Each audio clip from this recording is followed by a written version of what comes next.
Hello and welcome to CommonAccord. This system has been described as being like Lisp for documents, and there's a certain truth to that. So we can think of documents as a series of spans, each of which opens up to reveal something. So the prologue, this is quite a complex one. It's got an effective date, which is said to be the same as the closing date, and that comes from our draft 3. It's also got the boilerplate frame here, which that frame comes from the series seed form. Okay, we could modify it and change it here. Company identity, of course, is a very complex thing. It involves the name, it involves the entity type, it involves their full address, and their full address is a compound thing too, which, like that, has their city and their state and so forth. So you can really break information down as deeply as you want. That's true for everything. So the articles of an agreement, doesn't matter how long they are. Everything we treat is exactly the same. We make no distinction between different types of things. We just use numbering, we just use names for things so that you can see what you have.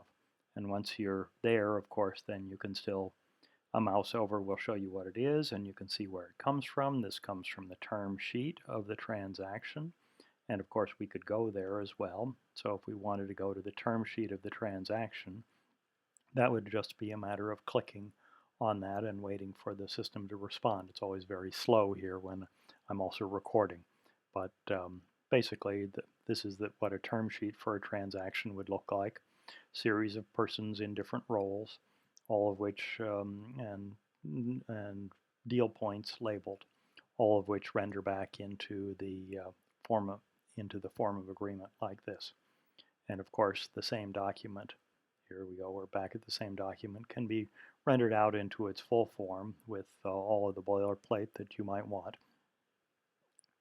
And all of that, here we go, so same boilerplate. And again, you can override and see what is, where stuff comes from and what it means, like this, the common authorized. You can flatten the text so that it's ready for printing as well.